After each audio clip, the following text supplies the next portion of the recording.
नमस्कार, स्वागत है आप सभी का। आप देख रहे हैं यूपी विशेष। मैं हूं आपके साथ तुषार कौशिक। किसान आंदोलन पर एमईए की तरफ से एक जवाब दिया गया। सदन में चर्चा के बाद कानून बना, ये जवाब दिया गया मंत्रालय की तरफ से। इसके अलावा पुलिस ने संयम का परिचय दिया। आंदोलन प्रदर्शन लोकतंत्र का हिस्सा है, कुछ किसान ही कानून के खिलाफ हैं। वहीं किसानों से बात कर रही है सरकार, कुछ लोग एजेंडा चला रहे हैं। मिनिस्ट्री ऑफ एक्सटर्नल अफेयर्स की तरफ से ये बयान दिया गया है, कुछ किसान ही कानून के खिलाफ हैं। सदन में चर्चा के बाद ये कानून बना है।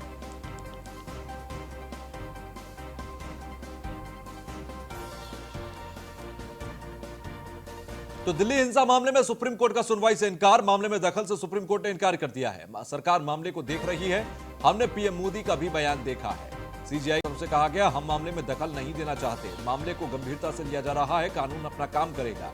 तो मामले में दखल से सुप्रीम कोर्ट का इनकार है। और किसान पहुंचे थे दिल्ली हिंसा को लेकर सुप्रीम कोर्ट, लेकिन सुप्रीम कोर्ट ने दखल देने से इनकार कर दिया। सुप्रीम कोर्ट ने कहा कि हमें इसमें कोई दखल नहीं देना, सरकार अपने स्तर पर काम कर रही है। हमने प्रधानमंत्री के बयान को भी सुना, जिसमें उन्होंने कहा कि वो बातचीत के लिए तैयार है। दिल्ली हिंसा मामले में सुप्रीम कोर्ट की तरफ से साफ इनकार कर दिया गया। सीजीआई ने कहा, कानून अपना काम करेगा, कानून के मुताबिक काम होगा। दिल्ली हिंसा मामले में सुप्रीम कोर्ट का सुनवाई से इनकार। तो मामले में दखल से सुप्रीम कोर्ट का इनकार। मामले में सुप्रीम कोर्ट ने दखल देने से इनकार कर दिया है। दिल्ली हिंसा मामले में सुप्रीम कोर्ट ने दखल देने से इनकार किया। अभी जो एक ताजा अपडेट, क्योंकि आज सुनवाई होनी थी, आज याचिका पर सुनवाई होनी थी, लेकिन सुप्रीम कोर्ट की तरफ से दखल देने से इनकार कर दिया गया। एसोसिएट एडिटर ब्रजेश श्रीवास्तव हमारे साथ जुड़ गए हैं। ब्रजेश, सुप्रीम कोर्ट का इनकार करना दखल देने से साफ करता है कि सुप्रीम कोर्ट भी अब यह मानने लगा है कि किसान कहीं ना कहीं या तो अराजक तत्वों ने आकर हिंसा की, या फिर किसानों के आंदोलन में कहीं ना कहीं कोई कमी पेशी रह गई है, जिसके लिए अब सरकार अपने स्तर पर डील करे। सरकार तो बात करना चाहती है। देखिए, सबसे बड़ी बात यह है कि जिस तरीके से गणतंत्र दिवस रैली के नाम पर उत्पात मचाया गया, उपद्रव हुआ, जिस तरीके से बदल किया गया, तमाम पुलिस वाले इस पूरे मामले में घायल हुए इस उत्पात के, अब उसमें सरकार की तरफ से सख्त कार्रवाई के निर्देश दिए गए थे, जिसके बाद दिल्ली पुलिस ने कई एफआईआर दर्ज की, तमाम नेताओं को भी इसमें आरोपी बनाया। और इसी को लेकर के कई जनहित याचिकाएं सुप्रीम कोर्ट में गई थी। लाल किला हिंसा वाले मामले में सुप्रीम कोर्ट में सुनवाई के लिए कहा गया था कि ये एक साजिश है और ऐसे में इस पर जो है सरकार की कार्रवाई पर रोक लगाई जाए। लेकिन सुप्रीम कोर्ट ने इस पूरे मामले को सुनने से साफ इनकार कर दिया, सभी याचिकाओं को खारिज कर दिया और साफ तौर पर कहा कि इस पर सुप्रीम कोर्ट कोई भी इंटरविंग नहीं करेगी, क्योंकि सबसे बड़ी बात ये लॉ एंड ऑर्डर का मामला है। अगर लॉ एंड ऑर्डर का मामला खराब हुआ है तो वो जिम्मेदारी पुलिस की है, पुलिस अपने तरीके से इसको समझे। और अगर आप किसी उत्पात में, उपद्रव में शामिल नहीं है तो फिर आप जो है उसका सबूत दीजिए। तो इस पे सुप्रीम कोर्ट हर एक मामले को लेकर के अगर इंटरविंग करेगी तो आखिर सुप्रीम कोर्ट की प्रासंगिकता क्या होगी। तो कई जनहित याचिकाओं को इससे पहले भी ये कह करके खारिज कर चुकी सुप्रीम कोर्ट की दरअसल ये केवल एक पॉलिटिकल माइलेज लेने के लिए है या फिर कोर्ट का समय बर्बाद करने के लिए है। इसी तरह से दिल्ली हिंसा मामले की भी जांच करने से या किसी भी तरीके से मामले का संज्ञान लेने सुप्रीम कोर्ट ने इनकार करके साफ तौर पे न सिर्फ सरकार और पुलिस के स्टैंड को जो है एक तरह से, बिल्कुल ब्रजेश, ये एक बड़ा सवाल है। जिस तरीके से सुप्रीम कोर्ट ने कहा कि कानून अपना काम करेगा, हम इसमें दखल नहीं देंगे, किसानों के मन में कहीं ना कहीं ये डर था कि 26 जनवरी को हुई हिंसा की जब कार्रवाई कानून की तरफ से हो रही है तो उसमें कोई रिलैक्सेशन मिल जाए सुप्रीम कोर्ट की तरफ से। लेकिन अब कानून अपने हिसाब से काम करेगा का मतलब साफ है कि तेजी के साथ कानून जिस तरह से कार्रवाई कर रहा है उन तमाम किसानों के ऊपर जिनकी तस्वीरें हैं या जिनके संलिप्तता पाई गई, उनको कोई राहत नहीं है। सबसे बड़ी बात यह है कि ये जरूरी भी है। आप मानवाधिकार का हवाला दे करके, आप पॉलिटिक्स का हवाला दे करके बार बार जो न्यूसेंस क्रिएट कर रहे हैं, आप उससे बच नहीं सकते हैं। क्या किसान नेता उस जवाबदेही से बचेंगे कि जिन किसानों को उन्होंने प्रदर्शन के लिए बुलाया था, आखिर वो शामिल कैसे हो गए? और अगर वो नहीं भी ठीक है ब्रजेश, बहुत बहुत शुक्रिया हमसे जुड़ने के लिए। खबर लखनऊ से, जहां पर यूपी को स्वच्छ बनाने के लिए योगी सरकार ने बड़ी तैयारी की। गाड़ी चलाते समय थूकने और गंदगी फैलाने पर जुर्माना लगेगा। यूपी सरकार गंदगी फैलाने वालों पर जुर्माना लगाएगी। लोगों में सफाई की आदत डालना, शहर को साफ रखने की तैयारी है। नियमावली 2021 को जल्द कैबिनेट में पास कराने की तैयारी है। नगर विकास विभाग ने इस पर लोगों से राय और सुझाव मांगे हैं। बड़े शहरों में गंदगी फैलाने वालों पर 1000 का जुर्माना लगेगा।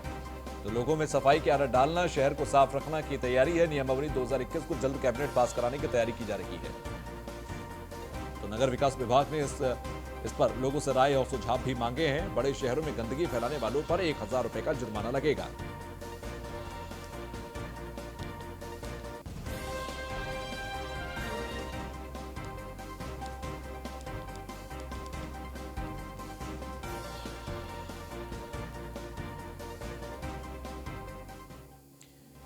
तो सिंगापुर की तर्ज पर होगा स्वच्छ यूपी। सड़कों पर अगर थूका या गंदगी फेंकी जाएगी तो फिर जुर्माना लगेगा। 1000 रुपए का जुर्माना होगा। कूड़ा करकट सार्वजनिक स्थानों, सड़कों और इधर उधर नहीं फेंके जा सकेंगे। तो वही मकसद लोगों में सफाई की आदत डालना और शहर को साफ सुथरा रखना है। घरों से निकलने वाले कूड़े को उठाने के लिए डोर टू डोर इसे एकत्र करने की व्यवस्था होगी। तो यूपी में सामूहिक आयोजन के बाद सफाई कराना जरूरी होगा। सफाई नहीं कराने पर आयोजकों को भरना पड़ेगा जुर्माना। वहीं जुर्माने की यह राशि क्षेत्रफल, कचरे और वहां के गंदगी के हिसाब से होगी। फेरी या फिर पटरी पर दुकान लगाने वाले इधर उधर गंदगी नहीं फेंक पाएंगे। तो उन्हें निकालने वाली गंदगी को रखने के लिए बंद डिब्बा अपने पास रखना होगा। खुले में नाले या नालियों में कूड़ा फेंकने पर प्रतिबंध होगा। वहीं सोसाइटीज के अंदर की गलियों में को रेजिडेंट वेलफेयर सोसाइटी वालों को साफ रखना होगा। निजी सोसाइटी की गलियों में सफाई रखने के लिए निकाय अब शुल्क लेंगे। इसके लिए रेजिडेंट वेलफेयर एसोसिएशन को निकायों में पहले प्रार्थना पत्र देना होगा। लंगर या पूजा पंडलों के अंदर अब अनिवार्य रूप से कूड़ा फेंकने के लिए डिब्बा रखना होगा। यह सुनिश्चित करना होगा कि इस डिब्बे को निकाय की कूड़ा गाड़ी लेकर जाए। तो लापरवाही पर आयोजन समिति के खिलाफ बड़ी कार्रवाई हो सकती है। चलिए खबरों में आगे बढ़ते हैं। प्रयागराज पहुंचे डिप्टी सीएम केशव प्रसाद मौर्य। प्रयागराज में बड़े हनुमान जी मंदिर में पूजा अर्चना की। महेंद्र नरेंद्र गिरीश ने केशव प्रसाद मौर्य से मुलाकात भी की है। तो आपको बता रहे कि प्रयागराज पहुंचे हैं डिप्टी सीएम केशव प्रसाद मौर्य। बड़े हनुमान मंदिर में उन्होंने पूजा अर्चना की है। तो महेंद्र नरेंद्र गिरी से केशव प्रसाद मौर्य की हुई मुलाकात। बड़े हनुमान जी के दरबार में हाजिरी लगाई है। प्रयागराज में प्रयागराज दौरे पर केशव प्रसाद मौर्य पहुंचे हैं और प्रयागराज दौरे पर डिप्टी सीएम केशव प्रसाद मौर्य पहुंचे। बड़े हनुमान जी के दरबार में हाजिरी भी लगाई। महेंद्र नरेंद्र गिरी से केशव प्रसाद मौर्य ने मुलाकात की है।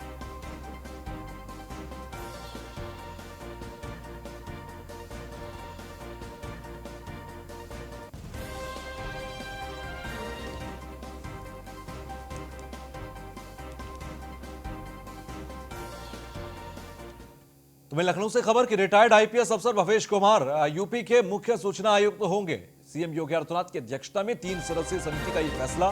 भारतीय पुलिस सेवा के सेवानिवृत्त अधिकारी हैं भवेश कुमार। राज्यपाल आनंदीबेन पटेल की मंजूरी के लिए राजभवन भेजी फाइल। पिछले 1 साल खाली था मुख्य सूचना आयुक्त का पद। तो भवेश कुमार होंगे यूपी के मुख्य सूचना आयुक्त और भारतीय पुलिस सेवा के सेवानिवृत्त अधिकारी हैं भवेश कुमार। राज्यपाल आनंदीबेन पटेल की मंजूरी के लिए राजभवन भेजी है फाइल। भवेश कुमार होंगे अगले मुख्य सूचना आयुक्त उत्तर प्रदेश। तो पिछले 1 साल से खाली था ये पद। रिटायर्ड आईपीएस अफसर हैं भवेश कुमार, जो कि यूपी के मुख्य सूचना आयुक्त बनाए जाएंगे। इनकी नियुक्ति के लिए राजभवन भेजी गई है फाइल। वहां से मंजूरी मिलने के बाद इन्हें नियुक्त कर दिया जाएगा। तो भवेश कुमार उत्तर प्रदेश के अगले मुख्य सूचना आयुक्त होंगे। दिल्ली से खबर, किसानों के समर्थन में सिटीजन मार्च हुआ और मंडी हाउस से जंतर मंतर तक सिटीजन मार्च हुआ। एआईएसए और एसएफआई जैसे कई संगठन ले रहे हैं मार्च में हिस्सा। मंडी हाउस पर भारी सुरक्षा बल तैनात है। तो मंडी हाउस से जंतर मंतर तक ये मार्च हुआ। आईसा और एसएफआई जैसे कई संगठन इसमें हिस्सा ले रहे हैं, जो इससे पहले भी कई तरह के ऐसे आंदोलनों में हिस्सा लेते रहे हैं। फिलहाल आपको बता दें कि किसानों के समर्थन में है ये मार्च और सिटीजन मार्च इसको कहा जा रहा है। मंडी हाउस से जंतर मंतर तक ये सिटीजन हाउस मार्च किया गया। सिटीजन मार्च के जरिए किसानों के समर्थन को और बली करने की कोशिश की गई।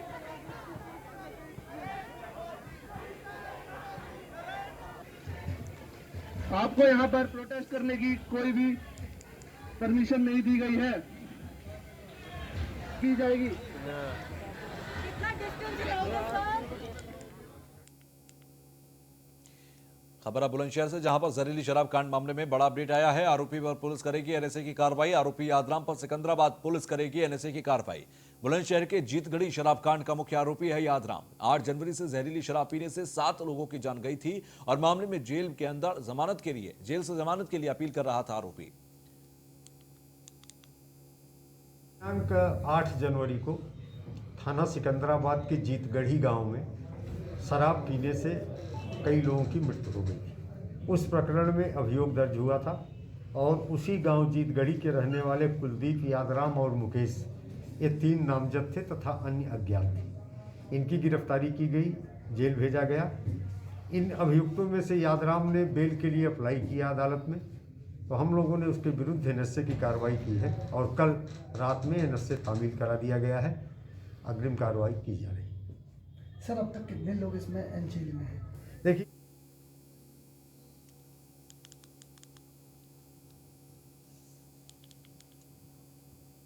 खबर शाहजहांपुर से, जहां पर भाई ने पीट कर भाई की ही हत्या कर दी। युवक की लाठी डंडों से पीट कर हत्या की गई। लाठी डंडों से पीटने का वीडियो भी वायरल हुआ। मामला दर्ज कर आरोपी की तलाश में जुटी है पुलिस। पवाया थाना क्षेत्र के तरती मोहल्ले का पूरा मामला है, तो जहां पर एक भाई ने दूसरे भाई की पीट कर हत्या कर दी है। लाठी डंडों से पीट कर उसे मौत के घाट उतार दिया। ये तस्वीर आप देखिए, उसी दौरान की ये तस्वीर।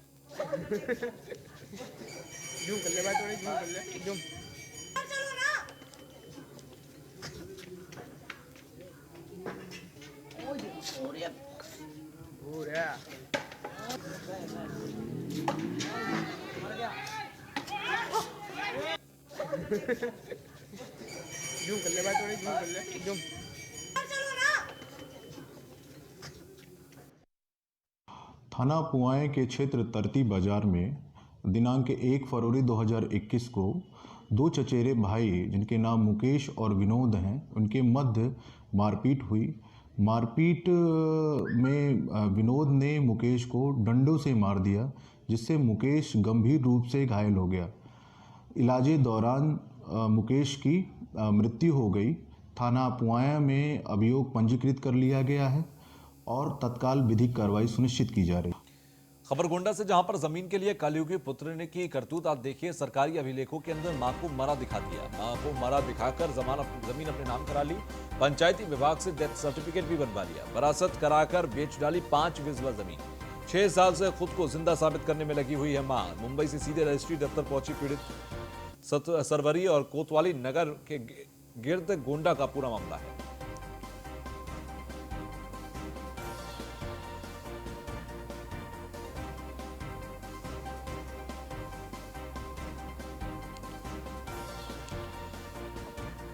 खबर आगरा से, जहां पर अज्ञात चोरों ने चुराई लाखों की भेड़ और कई भेड़ के बच्चों को मारकर रास्ते में फेंक दिया। घटना के बाद ग्रामीणों में हड़कंप मचा है। थाना क्षेत्र एतमादपुर के छलेसर गांव का मामला।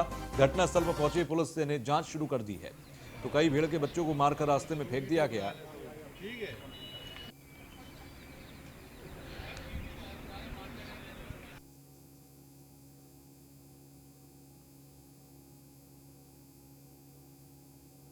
सौ भेड़ है पूरी। और कितनी भेड़ मरी हुई मिली है? मरी हुई है 20-22 भेड़ मरी हुई है। तो बच्चे हैं, भेड़ नहीं है, बच्चे मरे। कोई किसी से रंजिश थी क्या?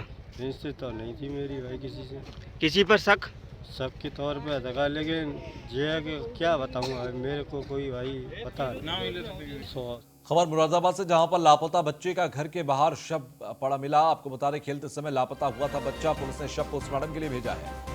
पुलिस ने अज्ञात पर हत्या का केस दर्ज किया है। ठाकुर द्वारा थाना क्षेत्र के शरीफ नगर का मामला है। तो खेलते समय लापता हुआ था बच्चा, बाद में उसका शव घर के दरवाजे के आगे पड़ा मिला। पुलिस ने शव के लिए पोस्टमार्टम के लिए भेज दिया है। तो पुलिस ने अज्ञात पर हत्या का केस दर्ज किया है।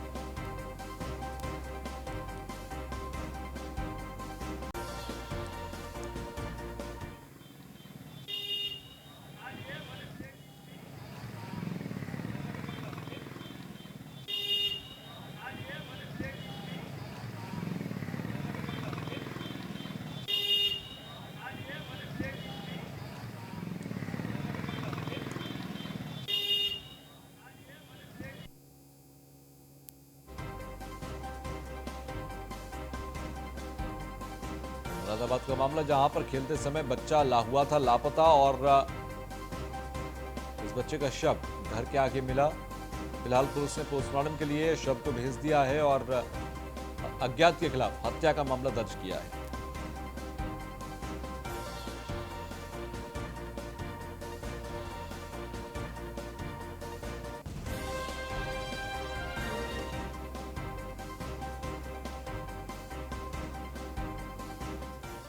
खबर सोनभद्र से, जहां पर जहर खुरानी के शिकार हुए एक ही परिवार के 7 लोग पीड़ितों को सीएससी चौपन में भर्ती कराया गया। 3 मरीजों की हालत गंभीर होने पर जिला अस्पताल रेफर किया गया। सोनभद्र के बिल्ली स्टेशन के पास रहता था पीड़ित परिवार, तो पीड़ितों को सीएससी चौपन में भर्ती करा दिया गया है। खाने में नशीला पदार्थ मिलाकर बेहोश किया गया। जहर खुरानी के एक ही परिवार के 7 लोग शिकार हुए हैं।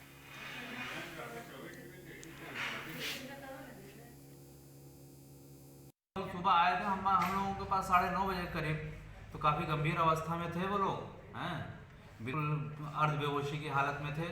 उनसे पूछने में पता चला कि रात में वो लोग खाना बना रहे थे। अब उनके कथनानुसार कोई आया, उसमें नशीला पदार्थ मिला दिया। उसके बाद इन लोगों को खाने के बाद से ही इनकी हालत बिगड़ने लगी। रात तक हालत बिगड़ती रही, लेकिन सुबह जब ज़्यादा हालत बिगड़ी तो ये लोग हमारे पास आए। इनका फ़ौरन उपचार किया गया, जिसमें से 4 लोग हमारे पास अभी भर्ती हैं और 3 लोगों को जिला अस्पताल के लिए हम लोग रेफर कर दिए हैं। तो सुबह आए थे हम लोगों के पास 9:30 बजे करीब।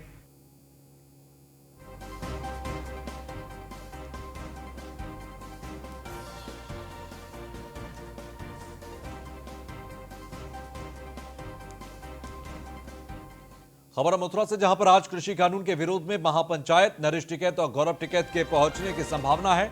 महापंचायत के आसपास के गांवों से भीड़ जुटने की आशंका है। बलदेव इलाके के अवेरनी चौराहे पर होगी महापंचायत। पुलिस ने महापंचायत को लेकर सुरक्षा के पुख्ता इंतजाम कर दिए हैं। ग्रेटर नोएडा में भी कृषि कानून के विरोध में महापंचायत है, तो महापंचायत में नरेश टिकैत और गौरव टिकैत के पहुंचने की भी संभावनाएं जताई जा रही हैं। तो बलदेव इलाके के अवेरनी चौराहे पर यह महापंचायत है।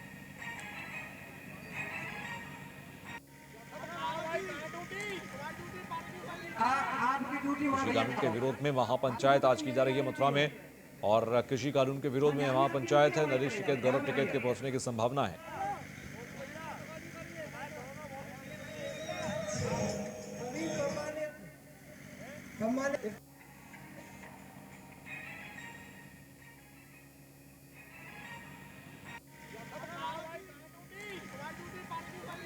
आपकी ड्यूटी वहाँ भैया, मेरी गारंटी है। हाँ, जहाँ भी आपकी ड्यूटी है वहीं चले जाओ, जहाँ मेरी है।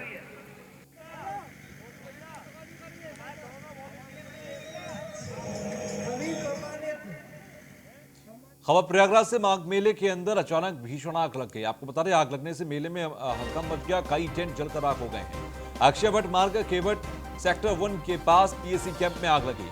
कैंप में रखा सिपाहियों का सामान और कपड़ा जलकर राख हो गए हैं। सूचना मिलने पर मौके पर पहुंची फायर ब्रिगेड ने आग पर काबू पाया। तो माघ मेले के बीच में आग लगी है। आपको बता रहे, जानकारी मिली है कि यहाँ पर पीएसी टेंट में आग लगी थी, जिसके बाद सिपाहियों का रखा हुआ सारा सामान जलकर खाक हो गया। माघ मेले में अचानक लगी आग से हड़कंप मच गया।